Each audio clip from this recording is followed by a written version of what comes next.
Hello, good afternoon. My name is Kenya Moussa. It's an honor to be a Black woman in spite of.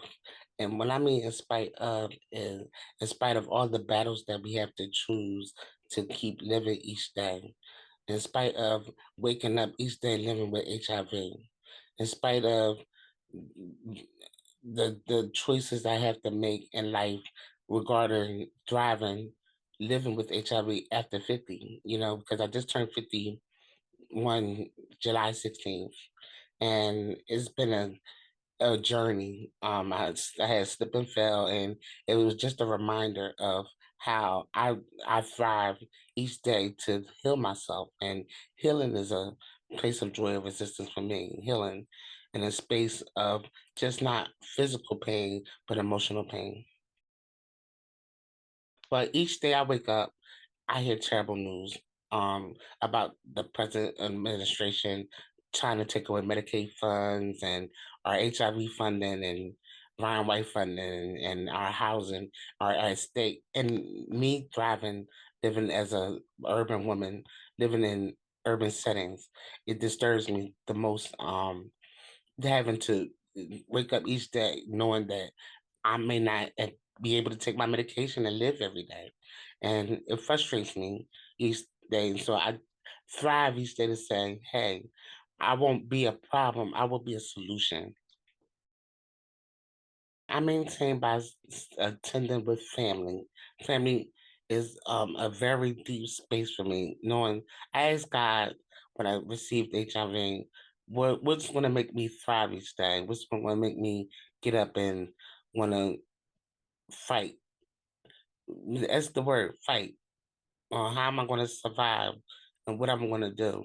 And I said, I'm not going to, again, be a problem. I'm going to be a solution. I'm going to make sure I take my meds every day. I'm going to make sure I exercise or speak to my community members, enjoying something that makes me feel more important to strive for this fight each day. When I was able to stand in Harrisburg fighting with Malcolm Kenyatta and Vincent Hughes, and that moment had put a very big smile that I was able to have a voice. It's helping me maintain by speaking with legislators and mm, jumping to active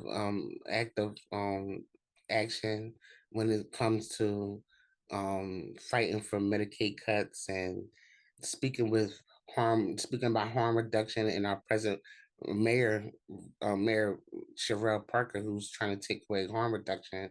I had a chance to speak at City Hall, and that was my proudest moment speaking with the representatives and letting them know this is how we feel about you taking away harm reduction in our fight. But as you know, I'm the Health Not Prisons advocate in Pennsylvania, and uh, we're fighting decriminalization by combating it, destroying these laws by showing up and being active and this and to maintain and to make sure that laws don't hit in the HIV community. Um, these laws that are most harmful to us, to destroy, to criminalize us from doing anything that we should be able to do living with HIV. And it's just a shame and embarrassing that people still in this day and time still think that HIV is such a harmful um illness. And I just can't fathom, because HIV is not a crime. Stay with your higher being. Stay prayed up. Um Prayer takes me a long way. It keeps me thriving each day to be a stronger person, a stronger individual for my community. And along with me thriving with HIV, I just want to say me being a Black woman in America is hard enough. So I won't wake up and be a problem. I'm gonna wake up being the solution.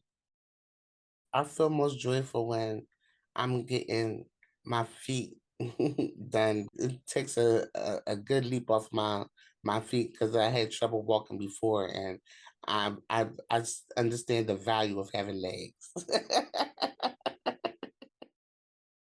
One way I celebrate myself is with my community. We have a host of events. Like we just had our Sweet 16 for Philadelphia, Pennsylvania, and I was just so proud that we came a mighty long way, 16 years in the movement.